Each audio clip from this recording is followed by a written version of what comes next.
hello students, welcome to EduTap. Let's continue our preparation for the phase 2 of NABARD Grade A 2023. In our last video, we have already discussed the most important topics for your ESI, ARD and current affair.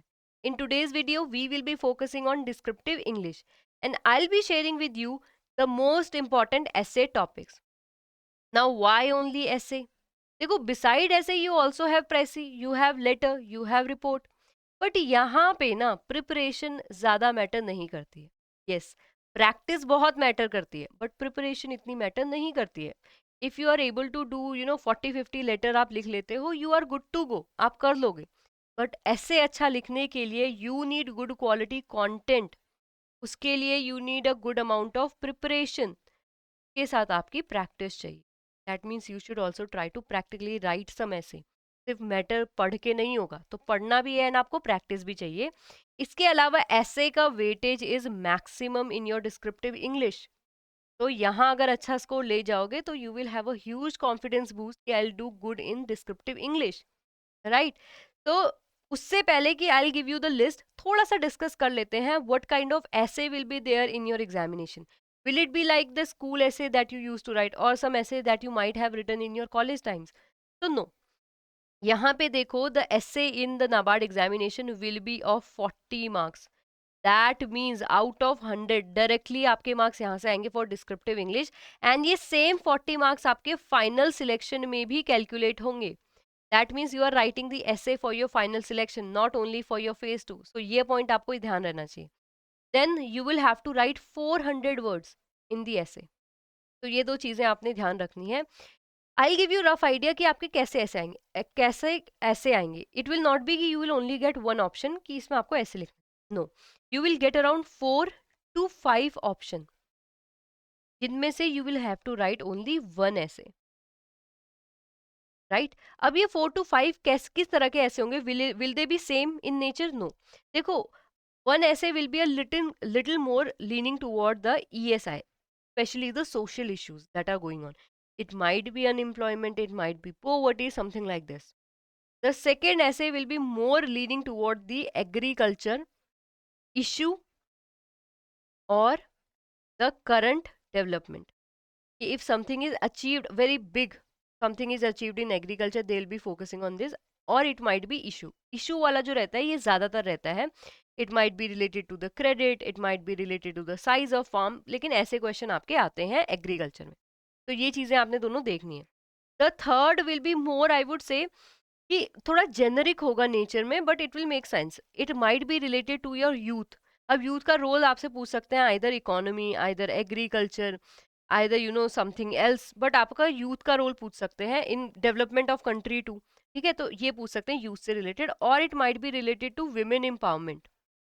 ठीक है, how ऐसे भी आ सकता है कि women empowerment का scenario बताओ, और इट माइट बी अगेन कि इकोनॉमी में बताओ, एग्रीकल्चर में बताओ, कंट्री के डेवलपमेंट में बताओ. These kind of question you can also see related to this. Then it can also be sports. Of course sports आपसे एग्रीकल्चर इकोनॉमी में नहीं बोलेंगे, बट इट कैन बी कि ओके स्पोर्ट्स में how like sports infrastructure is there in India. तो इस type के आपके क्वेश्चन आएंगे. Lastly you can also get one question related to overall economy, कि इकोनॉमी में how the economy is progressing. काफी जेनरिक होगा, उसको कोई भी लिख लेगा. इट डजेंट मैटर कि आप आईटी बैकग्राउंड से, आप फाइनेंस बैकग्राउंड से हैं, आप इंजीनियरिंग बैकग्राउंड से है, but you will be able to attempt that question. तो ये थोड़ा सा जेनरिक होगा इकोनॉमी में. जैसे it can ask directly ask you कि चैलेंजेस इन इंडियन इकोनॉमी, तो आप चैलेंजेस बता सकते हो, राइट. तो इसमें ऐसा कोई नहीं है कि आपको टेक्निकल टर्म दे देंगे. इट माइट बी देयर और it might not be there. Sometime 4 options are there, sometime 5 option are.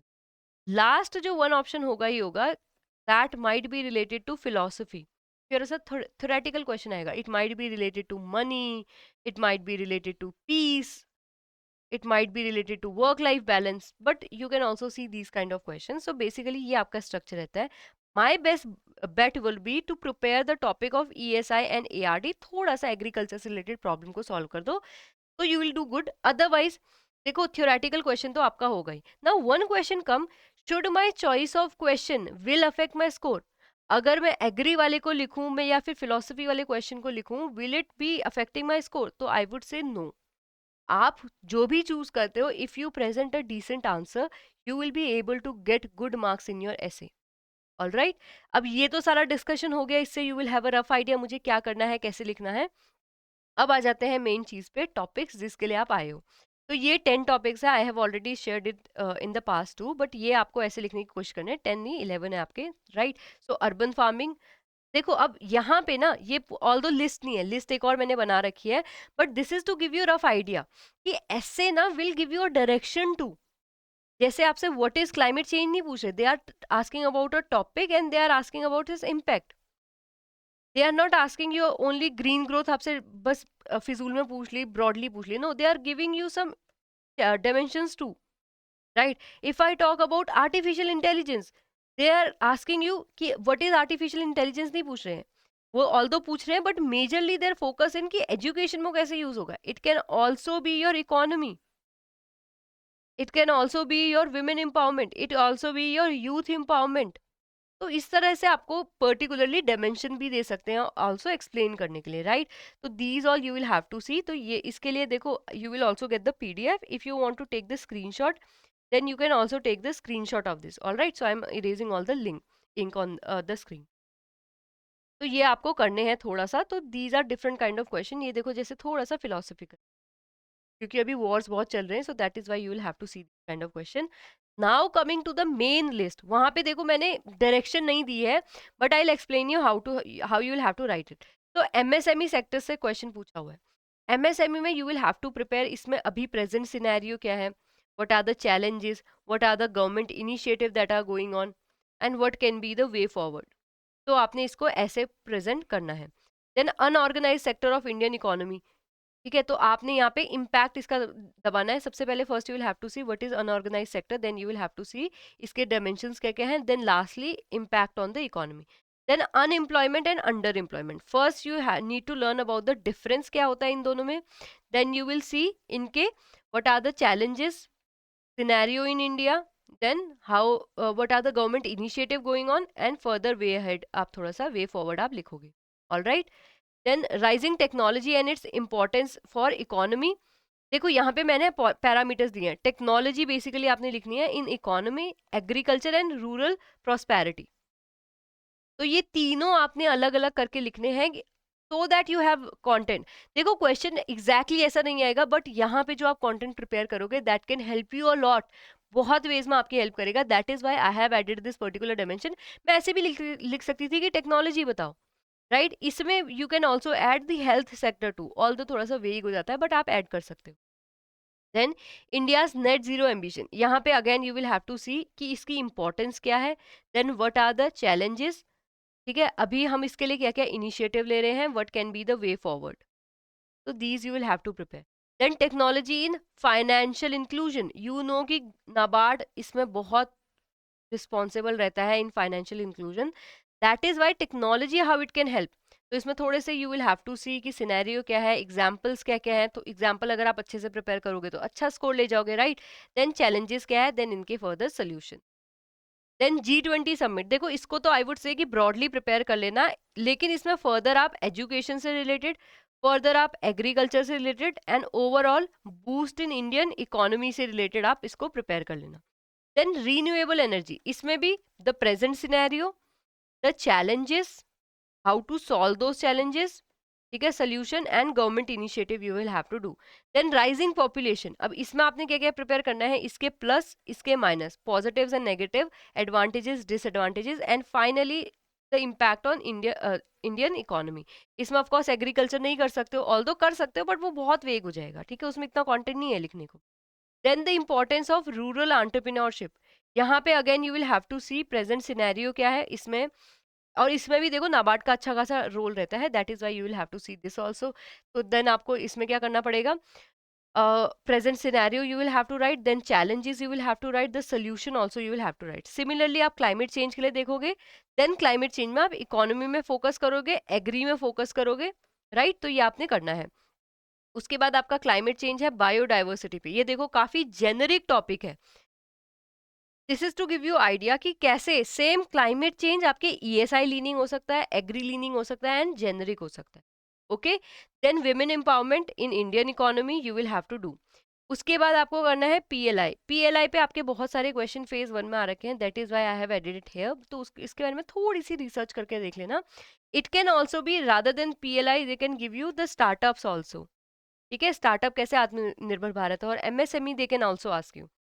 तो अगर आप इस क्वेश्चन को अच्छे से करते हैं तो you will be able to write the the essay for this particular topic, no matter आगे आपको पीएलआई मिलता है, एमएसएमई मिलता है कि आपको स्टार्टअप्स मिलते हैं।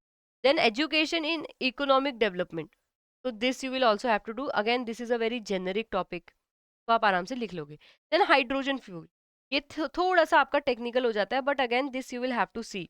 ओके, देन आपका स्टार्टअप इकोसिस्टम इन इंडिया आता है, I have already told you कि इसमें आप इन्फॉर्मेशन यहाँ पे डाल सकते हो।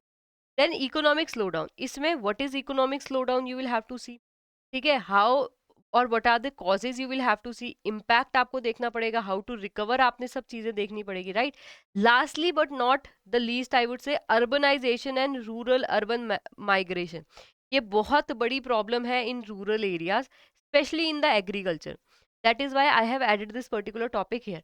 बाकी देखो, if in the current affair you see some major current affair being there जिसमें एग्रीकल्चर का कोई इश्यू जो है वो डिस्कस हो रखा है, that you will have to do, और इकोनॉमी का कोई इश्यू डिस्कस हो रखा है, that you will have to do, वो आपको करंट अफेयर के साथ लिंक करके करना है, राइट। अब करंट अफेयर कितने करने हैं, again I have told you previous 5 month के current affair you will have to do, all right. So that was it from my side. If you feel like there are some doubt, just let me know that in the comment section. If you're preparing for NABARD Grade A Phase 2 examination and you are worried कि मैं कैसे practice करूँ, so for that we have this test series. You can find the link in the description box. Beside this, we also have a crash course. If you're worried about the preparation कि मैं chapter wise quiz कैसे करूँ या फिर मैं chapter wise test कैसे करूँ, how can I get the summary sheet? So for that you can check and see the crash course also. So that will be it from my side. If you're new here, do remember to subscribe to our YouTube channel. And if you want the PDF of this particular session, you can join our Telegram channel as well. So thank you so much. I hope you will have a nice day.